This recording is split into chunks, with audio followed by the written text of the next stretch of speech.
the parts of simple harmonic motion. Now, we talked about period last week when we talked about pendulums.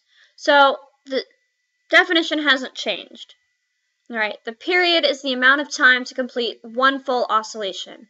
That counts for pendulums or a mass on a spring, the two types of periodic or simple harmonic motion that we're going to look at. Okay? Again, the variable is going to be a capital T, and the units are seconds. So, the frequency is the number of oscillations in 1 second. The word full here is maybe a little misleading. It doesn't have to be an integer number to be a frequency. You can have a decimal. The variable we're going to use is a lowercase f. In some texts, you might see it as the Greek letter nu. However, that looks a lot like a v, so it can get very confusing because we use v for velocity. So in AP Physics, we use lowercase f. The units are hertz, okay, and it's abbreviated capital H and Z. Now, the period and frequency are inverses of each other. So the equation you're going to see on your equation sheet is that the period is 1 over f. But that's a fraction, and that's a little bit, we don't like working with fractions.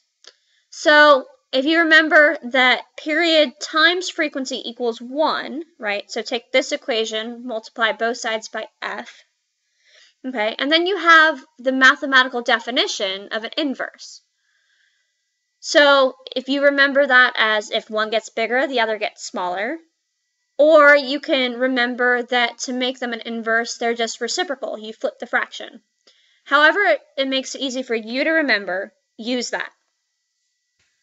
All right, on your sheet, we talked about wavelength, but we're not going to really go into that until we get to waves, so I've taken it out. We're just going to talk about amplitude next. Okay, amplitude is the maximum displacement from equilibrium. With the pendulum, we measured this in degrees, so the angle, we pulled it back. And remember, we had to keep it under 15 degrees. So, going back, maybe this is a horizontal mass on a spring. Okay, so x, or position, as a function of time.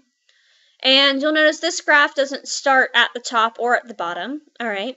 But if you call the 0 position your equilibrium position, your maximum value of position is going to be equal to your amplitude. Now, because this is simple harmonic motion, it's going to be symmetric about the axis, okay? And so you could actually measure from the axis to the most negative value, all right, and that magnitude is also equal to your amplitude. All right, those should be all the terms you need for simple harmonic motion.